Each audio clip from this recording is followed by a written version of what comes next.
તારીખ 1 ફેબ્રુઆરી 2025 ના દિવસે ઠાસરા તાલુકાના કાલસર ગામ મુકામે આપણે મિતેશભાઈ પટેલની વાડીએ ઊભા હઈ. મિતેશ પટેલ આપણી જોડે છે. મિતેશ પટેલે જીબ્રાનું વાવેતર કરેલ છે.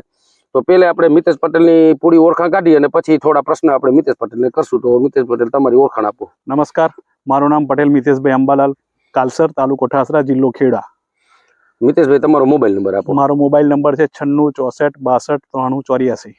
હવે મિતેશભાઈ, તમે આ તમારા જે ખેતરમાં વેરાયટી મરચાનું જે મોટા ફલકમાં વાવેતર કરેલ છે, એમાં જે આજે આપણે બેઠા છીએ, તો આ વેરાયટી કઈ તમે વાવેતર કરેલ? મેં આ વિક્રાંતા જીબ્રા નામની વેરાયટીનું વાવેતર કરેલ છે. લગભગ આ પ્લાન્ટ મારા 70 દિવસના થયા છે. આમાં એક તોડી આવી ગઈ છે.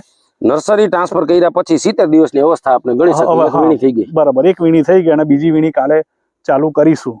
હવે આજે 70 દિવસની અવસ્થા થઈ ગઈ, તો આમાં આપણે થોડા ઓપી તમે જો શું ઓબ્ઝર્વેશન કર્યું એનું આપણે જો ચર્ચા કરી, તો રોગ જીવાત બાબતમાં પહેલા તો તમારું શું કહેવાનું? રોગ જીવાત બાબતમાં આમાં બહુ ઓછી આવે છે. અન્ય વેરાયટીઓ જે તમારી વેરાયટી બીજી મેં કરી છે એના કરતા ઘણી રોગ જીવાત ઘણી ઓછી છે અને ફ્રૂટ સેટિંગ પણ ઘણું સરસ છે.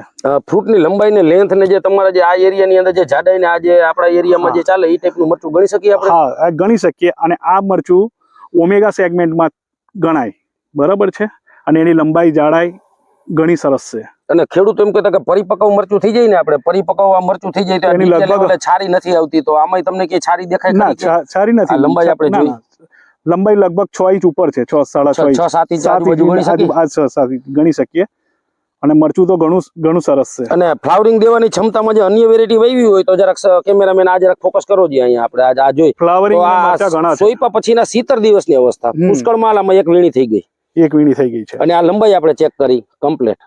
મિતેશભાઈ, એક આમાં મને એવી ખાસિયત જોવા જડી કે વિક્રાંતા જીબ્રામાં જે ટોપનું ફળ લાગતું હોય એની ફળ આમ સીધું હોય, ઉપર લેવલે ગોલાઈ વળી જતું હોય. ના, પણ આમાં જે નાનું મરચું જે જૈન મુછી જોઈએ આપણે સીધું સ્ટેટ જ રહે છે. સ્ટેટ જ રહે છે. આ મોટો ફાયદો એક આપણા જીબ્રાનો ગણી શકીએ આપણે. આ નાનું મરચું છે તો ઓકે, હા, બરાબર છે. અને આ કેટલા દિવસે અનુમાન પ્રમાણે 7-8 દિવસે રીપીર વીણી આવી જાય? 10 દિવસ આવશે. 10 દિવસે રીપીર વીણી આવી જશે. લેન્થ સારી. હજુ તમે ગારાનો જ માલ તોડ્યો છે, બીજો કશું તોડ્યું નથી. હજી શરૂઆત જ છે એમ ને? હવે જરાક આમ કેમેરામેન આ જરાક ચેક કરો, જો લંબાઈ. આ એક નાનો છોડ છે, નાનો છોડ. અને મરચા જોઈએ આપણે, અને બધા સીધા અને ટાઈટ ફ્રૂટ શું છે. અને આ છે વિક્રાંતા જીબ્રા, બરાબર છે. તો અન્ય વેરાયટી છે એ આમ પીળી જાય લાગે? આમ જરા કેમેરામેન આ બાજુ આમ ચેક કરો, આમ નોખું આખું ફિલ્ડ નોખું પડી જાય પડે ને નોખું. બીજું કેમેરામેન આની માથે આવી રીતે ટોપ લેવલે જોતા જજો. આમાં ક્યાંય વાયરસ જેવું દેખાય છે આ જીબ્રામાં? હવે આ જે અન્ય વેરાયટી છે એની અંદર અત્યારે હજી બીજી વીણી આમાં આની હારે જ વાવેતર છે ને મિતેશભાઈ? તો આમાં અત્યારે આ વાયરસ જેવું દેખાય છે, સકિંગ પેસ્ટ જેવું, આ બધું આવું. તેની સામે જીબ્રા એકદમ તંદુરસ્ત ફીલ. મરચાઈ તરીએ સારા.